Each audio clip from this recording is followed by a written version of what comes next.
അപ്പനും മകനും തമ്മിൽ വഴക്ക്, മകൾക്ക് അമ്മയോട് വാശി. സംസാരിക്കാൻ വിഷയമില്ല, അഭിപ്രായങ്ങൾ ഒന്നിക്കുന്നില്ല, മൂല്യങ്ങൾ മനസ്സിലാകുന്നില്ല. ജനറേഷൻ ഗ്യാപ്പ് വർദ്ധിക്കുന്നു, വഴക്ക്, അകൽച്ച കൂടുന്നു.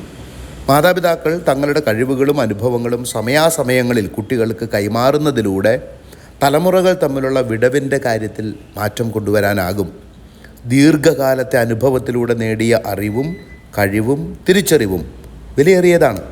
മാതാപിതാക്കളുടെ ജോലി, മികവ്, വളർത്തപ്പെട്ട പ്രത്യേക കഴിവുകൾ പലപ്പോഴും കുട്ടികൾക്ക് പറഞ്ഞു നൽകാറില്ല.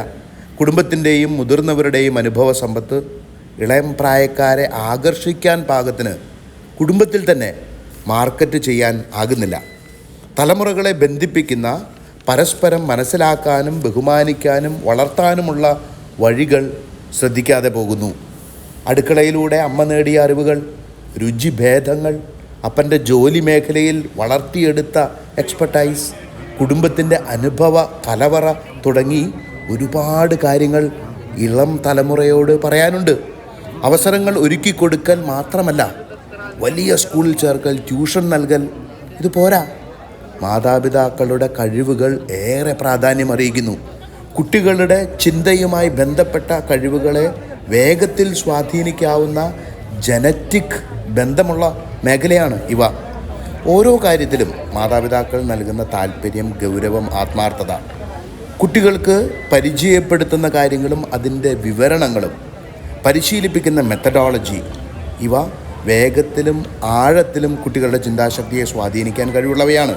കുടുംബത്തിലെ വൈകാരിക അടുപ്പം, ഒന്നിച്ചിരുന്ന അനുഭവങ്ങളും കഴിവുകളും വിവരിക്കുന്ന സമയം, പരസ്പര ബഹുമാനം വളരെ പ്രധാനപ്പെട്ടവയാണ്. തലമുറകൾ തമ്മിലുള്ള ബന്ധത്തിൻ്റെ മേഖലകളിൽ വ്യത്യസ്തമായ പഠനങ്ങൾ നടക്കുന്നുണ്ട്. Motherhood and maternal roles as training ground for leadership പഠനങ്ങളുണ്ട്. മാതാപിതാക്കളുടെ കഴിവുകൾ പകർന്നു നൽകലും മക്കളുടെ ചിന്താമേഖലയിലെ വളർച്ചയും വിലയിരുത്തുന്ന പഠനങ്ങളുണ്ട്. തലമുറകൾക്കിടയിലെ ബന്ധങ്ങളെക്കുറിച്ച് ഉള്ള പഠനങ്ങളുണ്ട്. തങ്ങളുടെ കഴിവുകൾ ഒരു പരിശീലന പദ്ധതിയാക്കി മക്കൾക്ക് മുമ്പിൽ അവതരിപ്പിക്കാൻ മാതാപിതാക്കൾക്കാകട്ടെ.